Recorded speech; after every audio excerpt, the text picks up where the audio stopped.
On July 7th, 2020, ATF agent James Burke went to a home in Columbus, Ohio to retrieve a weapon from an individual who was not permitted to have a firearm. Agent Burke knocked on the door, but the individual inside the home refused to open it and called 911 instead. Despite the fact that the caller read the dispatcher Agent Burke's badge number, officers Joseph Fahey and Kevin Winchell of the Columbus Division of Police were dispatched to investigate the situation as an attempted break-in. Hey, turn around, let me see your hands. Turn around, let me see your hands. Okay, let me see your hands. I need to see. Said, I'm a federal fucking agent. That's the first thing he said, okay? Like immediately. He's like, I'm a federal fucking agent. Some ID, get on the ground! Get on the ground now! Why? Why is your gun out? Why is that the first thing? Like, why is that the first reaction, bro? Like, no normal human being should look at this and go, wow, that's great. That's fun. Like, he's already pulled out the 9, dude. What the fuck? Get on the ground! Get on the ground now! Federal agent. 9171-103. I'm a federal agent. Get on the ground! Why wouldn't you show me your ID when I got here? Don't move forward.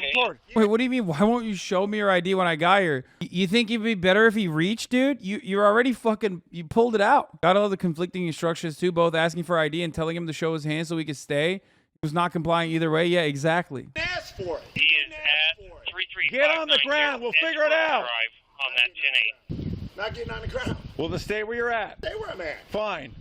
Why do you got to make this harder than it is? I'm not getting on. I have no problem making this. I just want to see if anybody from 3 Precinct can respond. There's no problem making this deadly. You're the one overreacting. I'm not overreacting. We got a call that someone's impersonating a police. I'm not overreacting. Brother, you have a gun trained on him. Every single situation where your gun is out, where your service weapon is aimed at a human being, is an instance where you're most likely overreacting. Unless it's one of like the very few instances where it is reasonable, you know, viable, where like someone else also has a gun trained on you, you know what I mean? That's the only instance where it's like it's you're not overreacting. Police officer out here doesn't have ID. Wow, that's such a bullshit take. Wait, what? You really think cops should just pull out the gun? Do you not understand that is like absolutely an escalation? No kidding, because she doesn't want to open it. Okay, get on the ground so I can find out who you are. It ain't happening. Okay, fine. Although Agent Burke repeatedly states that he is a federal agent, Officer Fahey continues to order him to get on the ground. While the interplay between the jurisdiction and authority of federal and local law enforcement agencies is complicated, in general, local law enforcement has the authority to issue lawful orders to federal agents when necessary to complete their duties. In the U.S., the authority of state, county, and local police departments is established by what is known as territorial jurisdiction. This means that, in most situations, a local police officer only has the authority to enforce criminal laws within their own city. But as long as they are within their jurisdiction, they can enforce every type of criminal law. For example, Section 737.11 of the Ohio Revised Code, which would apply to Officer Fahey, states that municipal police officers have the authority to enforce all municipal ordinances, as well as, quote, all criminal laws of the state and the United States. Federal law enforcement agencies, on the other hand, have jurisdiction throughout the United States, but they typically do not have a general grant of authority to enforce all laws. Rather, federal law enforcement agencies are granted authority by Congress through the United States Code, and most are limited to investigating matters that are within federal jurisdiction. While states have a general police power to pass laws for the welfare of their people, the federal government can only create laws regarding certain subjects that are listed in the Constitution, such as regulating interstate commerce and providing for the punishment of counterfeiting money. These powers are often referred to as the enumerated powers of the federal government. How do you know that was their first interaction? Wait, what? I mean, bro, they fucking called. It was a break-in. They're coming onto the scene because someone called in a break-in. Okay, ATF guy is sussy because they are ATF. Goes up to some random fucking house and says like they are with the Alcohol, Tobacco, Firearms Agency, the federal agent, and he's asking questions about whether or not they have guns in the house. Okay, which is already that's inappropriate, and I do agree. Fuck the ATF, right? But what you're you know, there's no reason to like create other narratives here. Government. Therefore, both Agent Burke and Officer Fahey were operating within their jurisdiction throughout this incident. But without more information about the underlying situation, it is unclear whether a court would conclude that Officer Fahey's commands constituted lawful orders. Do you find I think I'm a police officer or something? What the heck's the matter with you? Who do you think you are? Get on the ground! I'm not getting on it. Chopper things. 91-7, pulling up. I got my ID. Do not reach for your waist. Keep your hands up. Dude, why would I have an old lady? Get your hands up. Sir, don't know you. Face down on the ground. Face down now. guys are making a big mistake. You are the one making a mistake. Settle down. Face down now. All the way down. All the way. Once Officer Winchell arrives on the scene, Agent Burke decides to comply with the commands of the officers and gets on the ground. While attempting to place Agent Burke into handcuffs, Officer Fahey deploys his taser, and after being stunned, Agent Burke surrenders to the officers. Sir, I'm just trying to do my job. Just get in the car. Why would you make us do this? I didn't want you to. I wanted to. Wait. No, you knew what you were doing. Sir, calm down. Relax. Sir, hey, guys, please, just talk to me for 1 second, please. Get in the car. No, We'll wait. talk later. Sir, wait. You had your chance. No, I was trying to give you my creds. You didn't No, let me show them to never you. once tried. I did. Get in the car. Wait. Now! Have a seat. Please, wait, I gotta breathe. Okay, Please, sir, let me breathe. sit down and breathe. Let me breathe. I have a medical condition. We're going to get air to you. Get No, your legs no, in. Get your sir. legs in. We're closing this door. Sir. Get your legs in. I need air. Sir, please, call an ambulance. I'm asking for an We ambulance. got a medic coming. Get in the car. Sir, I don't need the medic. The taser didn't bother You me. just said call an ambulance. We don't need Yeah, now you don't want one. Get in the all the way car. in the car. Get all the Sir, way in. You're giving us conflicting orders. Get in the fucking car. That's all. I I'll can't go breathe. around. Wait, sir. I gotta pee. I'll be back. Hold on. Yeah, if you got Dublin cars close, keep them. The officers attempt to place Agent Burke into their patrol vehicle, but he verbally and physically resists, prompting the officers to force him into the back of the cruiser. Please, sir. If you are a real police officer, you ought to be ashamed of I yourself. was trying to give you my creds. We got him in the car. Copy, Dublin at scene. He might even be a real cop, but he wouldn't tell us, everything wouldn't looks fine do here. anything, wouldn't get on the ground. I mean, what the Map heck? of the cruiser will go ahead and clear. You bet. I don't believe they're looking for anybody else. We had to taser him, so we got a medic coming. Yeah, we canceled our units and now we heard you guys marked up again. Well, that's what we thought, but then he wouldn't get in the car. Trying to get in on his house. If he is an actual police officer, he ought to be ashamed of himself. I'm not. I'm trying to You're not. You're right. You're not. give my creds. Yeah. No, you screwed up, you bet. First thing he should have had his badges out when I got here. Wouldn't get on the ground, wouldn't comply with anything. Whenever the sergeant gets here, we'll call his supervisor. I'm not letting him handle. I'm not Yep, at this point. Dude, you saw how he was. He wouldn't comply. No, you never, no. It's all on video. Don't even argue with him. Just let him yell. Yeah, we had to use the taser, just a drive stun. Okay. But he's got a medic. He says he's got some condition. He may even really be a police officer. He's got a badge, but he wouldn't do anything, wouldn't get on the ground. I told him over and over to get on the ground. He wouldn't comply with anything. We had to tase him. He right. fought with us the whole time. Wouldn't get in the car. If he is a real police officer. Anything? No, we're not. Okay. Okay. I do got him. Yeah. All right. Yeah.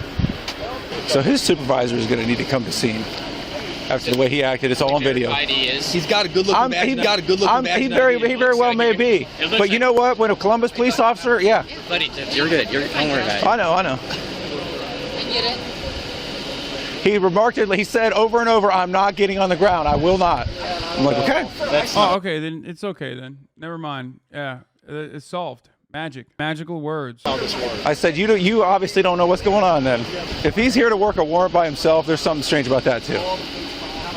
Something about the guy info. Her wife, her husband bought a shotgun or something. He was here to follow up on some shotgun purchase. Yeah. I don't know if he's an N58 or CP, I don't know. Who knows? Here, the Columbus officers remark that Agent Burke was allegedly at the location to follow up on the purchase of a shotgun, which is a common task for an ATF agent. The Bureau of Alcohol, Tobacco, Firearms, and Explosives, known as the ATF for short, is a law enforcement agency within the Department of Justice that, according to Section 599A of Title 28 of the U.S. Code, is responsible for investigating, quote, criminal and regulatory violations of the federal firearms, explosives, arson, alcohol, and tobacco smuggling laws. Under Section 3051 of Title 18 of the U.S. Code, ATF agents have the authority to, quote, make seizures of property subject to forfeiture to the United States, which, according to Section 924 of Title 18 of the U.S. Code, includes illegally possessed firearms. In fact, as the Wall Street Journal reported in 2019, ATF agents are regularly involved in retrieving weapons from individuals who were sold firearms when they should have not been permitted to purchase one due to their background check. These delayed denials occur when, because of backlogs in the federal background check system, individuals are sold firearms before their background check is completed, as the sale is legally permitted to proceed after 3 business days, even if the check is not finished. If the FBI, which performs the background checks, determines that an individual should not have been sold a firearm once the check is completed, the delayed denial is referred to the ATF to track down and seize the weapon. In 2017 alone, the ATF was responsible for handling about 6,000 of these seizures, and a delayed denial is only one of the reasons that an ATF agent can confiscate weapons. While it is uncertain whether Agent Burke was pursuing a delayed denial or was following up on another firearm issue, it is clear that Agent Burke was performing a routine duty in his role as an ATF special agent.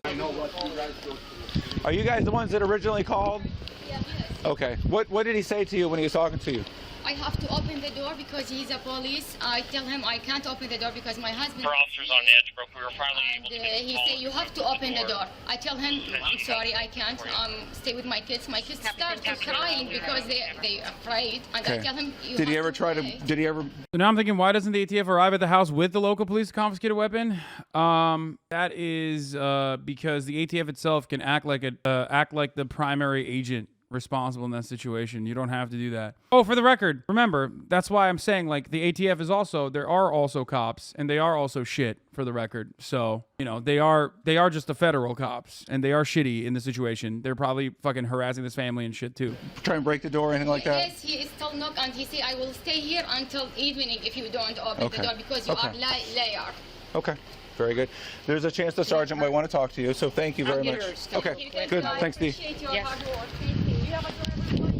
The complainant essentially admits to the Columbus officers that she refused to open the door for Agent Burke despite the fact that she was informed that he was a federal officer. In general, citizens are under no obligation to open their doors to members of law enforcement What is this cop fucking B-roll, dude? This is pretty funny. without a warrant, and this remains true in Yeah, every cop is shitty. Hassan a clown, bro. Oh my lord. Why are you so fucking bent, dude? We can't even watch police officers literally fucking other cops over and behaving in an animalistic capacity without some fucking fragile little butthurt bitch boy freaking out in the fucking chat. Suck my dick, dude. Yeah, I know Trump is representing himself. Okay, content. I know. Content. I know. We'll get to it.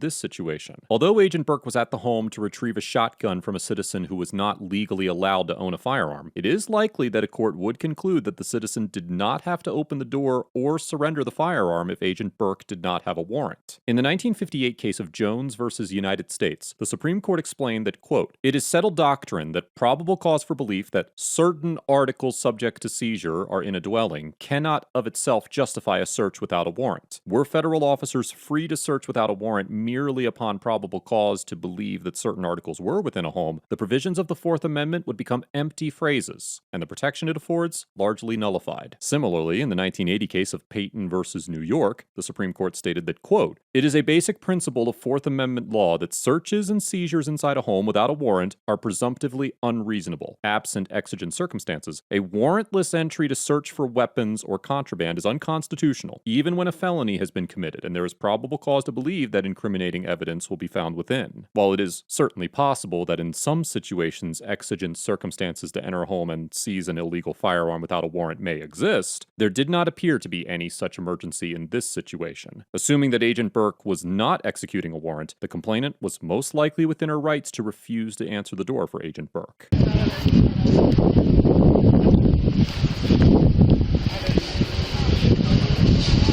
What's he got? Body armor. Hey, there's a chance he may even be legit. Who knows? But she said he grabbed the handle and tried to push it open. Yeah. They said it. We put it as an 8 that he's trying to break in. Well, no, that's she why said I thought he's working at forcibly 58 by grabbed the himself. channel. Yeah. After holding Agent Burke for about an hour, the officers released him without charges. On December 4th, 2020, Agent Burke filed a federal lawsuit against the city of Columbus, Officer Fahey, and Officer Winchell, alleging that, among other violations, Officers Fahey and Winchell used excessive force during the incident. According to the complaint, Agent Burke was transferred to an administrative support role within ATF after the incident because of the injuries he suffered. As of the date of this episode, the lawsuit is still pending. Overall, Agent Burke gets a C- because although he was likely acting within his lawful authority when the Columbus officers arrived on the scene, he refused to obey what were likely lawful orders from the officers, physically and verbally resisted the officers. Oh my God, the audit. What fucking channel is this? I thought these guys were like libertarians. And maintained. I swear to God, that like 90% of their resentment, even with libertarians, is still like their resentment plays a larger role in this situation. Unprofessional and Audit the audit is Blue Lives Matter. Wait, why would they do a audit the audit? Wait, this is xQc's content? xQc looks at audit the audit? What the fuck? This is my content, motherfucker. I think you guys are, doesn't he just watch live PD? Wait, really? No shot. Wait, that's kind of cool. I did not know that, but that is pretty dope that he like watches bad police interactions regularly in front of like 70,000 fucking little juiceronis, you know? Oh my God! He does, but he has bad takes? Yeah, I mean, that's... condescending demeanor throughout the encounter. While it is clear from the video footage that Agent Burke informed the Columbus officers that he was a federal agent on multiple occasions, that statement alone does not override the officers' authority to order him to the ground until they can secure the scene. Agent Burke was armed at the time of the encounter, and it could certainly be argued that the Columbus officers just wanted to disarm him in case he was, in fact, pretending to be a federal agent. If Agent Burke had politely complied with the orders of the officers, instead of blatantly refusing to get on the ground, then this interaction may have had a much different outcome. All that said, there is no denying that at least some degree of negligence took place from the Columbus officers' conduct, but Agent Burke may have had a much stronger case against them if he had been more willing to cooperate with their commands. I commend the agent for following up this interaction with the proper legal actions, but I would caution him to consider the notion that federal law enforcement authority does not trump state law enforcement authority in future encounter. The Columbus officers get an F for approaching the scene with their weapons drawn despite no immediate threat being present, neglecting to consider the facts of the encounter in an effort to gain control of the situation, and for failing to conduct a legitimate investigation into Agent Burke's identity before deciding to place him under arrest. Although the legality of the Columbus officers' commands is difficult to question, the logic behind I mean, yeah, that's okay. Never mind. I mean, he gave him an F, so that's like, it is pretty bad though. I mean, this is like pretty out there, right? At least they didn't kill him. Doing those commands is even more difficult to understand. Agent Burke's lawsuit against the officers claims that the woman who called the Columbus officers to the scene provided dispatch with the agent's name and badge number, and given that Agent Burke wasn't making any threatening gestures or statements when the officers arrived on the scene, it's extremely tough to comprehend why the officers responded to the call by immediately shouting commands with their weapons drawn. The Columbus officers also refused to allow Agent Burke to provide his credentials to them on multiple occasions, and seemed to display a complete disregard for the fact that Agent Burke was an ATF agent. As mentioned before, there is an argument to be made that the Columbus officers were within their authority to secure Agent Burke's firearm before investigating further. However, no practical threat existed when the officers arrived on the scene, and at no point did Agent Burke do anything to suggest that he was anything less than a federal agent attempting to carry out his duties. If the Columbus officers had merely taken the time to figure out what was going on before deciding to resort to physical force, then this interaction would likely have had a much more positive outcome. This encounter highlights the importance of de-escalation and investigation, and it will certainly be interesting to see how Agent Burke's lawsuit. Yeah, notice, dude, every cop looks the same. Every cop looks the same, including the lady cop. Suit fares in the courtroom. Let us know if there is an interaction or legal topic you would like us to discuss in the comments below. Thank you for watching, and don't forget to subscribe to my second. Yeah, a lot of what they do, this encounter is every encounter with the police. Yeah, most encounters with the police are probably F. Like, most encounters with the police probably earn them a nice, fat little F. But we have some other police encounters that I wanted to look at. Here it is.